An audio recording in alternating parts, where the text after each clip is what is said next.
মন্ত্রী মলয় ঘটক ভোট দিলেন এবং মন্ত্রী মলয় ঘটক ভোট দেওয়ার ছবিটাও ছিল কিন্তু একেবারেই নির্বিঘ্নে। কথা বলবো, আমাদের সঙ্গে রয়েছে আমাদের প্রতিনিধি ছোটন সেনগুপ্ত।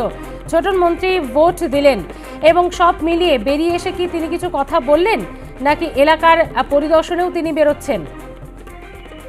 দেখো, ঠিক কিছুক্ষণ আগেই আসানসোলের আপার চেলিডাঙ্গার কারনানি স্কুলে মন্ত্রী মলয় ঘটক তিনি ভোটদান করলেন এবং ঠিক কিছুক্ষণ আগে তিনি বাড়ি থেকে বেরিয়ে এসে সেখানে ভোট কেন্দ্রে পৌঁছায় এবং তিনি তার ভোটদান করেন এবং বেরিয়ে এসে তিনি বলেন যে আসানসোল লোকসভা কেন্দ্রে এখনো পর্যন্ত শান্তিপূর্ণভাবে ভোট গ্রহণ চলছে এবং শান্তিপূর্ণভাবে ভোট হবে এমনটাই তিনি দাবি করেছেন।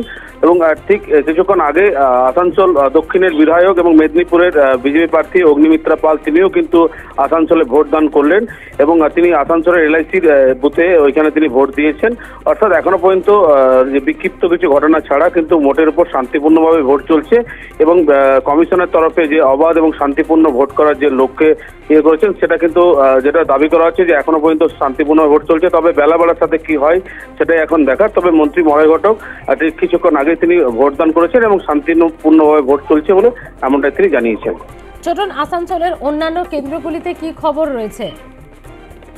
দেখো, আসানসোল লোকসভার বেশ কিছু কেন্দ্রে দেখা গেল বিভিন্ন ধরনের ঘটনা। যেমন জামুরিয়ার চাঁদার উন্নত প্রাথমিক বিদ্যালয়ে দেখা গেল যে ভোটার লিস্টের সরকারি আধিকারিক যিনি বসে রয়েছেন ভোটার লিস্টে, তার সাথে একজনকে দেখা গেল বহিরাগত এবং তিনি ক্যামেরা দেখেই তাকে প্রশ্ন করা হলে তিনি কোনো উত্তর দিতে পারেননি এবং তিনি সেখান থেকে ছুটে পালিয়ে যান এবং এই নিয়ে একটা প্রশ্ন উঠছে। অন্যদিকে আসানসোল উত্তর বিধানসভার 285 নম্বর বুথেও কিন্তু দেখা গেল যে তৃণমূলের প্রতীক চিহ্ন লাগিয়ে একজন দাঁড়িয়ে রয়েছেন এবং পুলিশ কর্মীর পাশে কিন্তু তিনি দাঁড়িয়ে সেখানে ভোট পর্যবেক্ষণ করছেন এবং এটা নিয়ে একটা প্রশ্ন উঠছে যেখানে কমিশনের তরফে বারবার বলছে যে বুথের ভেতরে বা এতে কোনো রকম দলীয় কিছু ব্যবহার করা যাবে না, তাহলে সেক্ষেত্রে তিনি তৃণমূলের প্রতীক চিহ্ন ব্যবহার করে কিভাবে সেখানে ঢুকলেন সেটা নিয়ে একটা প্রশ্ন উঠছে, বিরোধীরা প্রশ্ন তুললেন।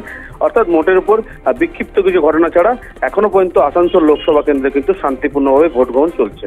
ধন্যবাদ ছোটন, পরিস্থিতির দিকে নজর রাখো। মন্ত্রী মলয় ঘটক ভোট দিলেন এবং বেরিয়ে এসে বললেন আসানসোলে নির্বিঘ্ন অবাধ হবে ভোট।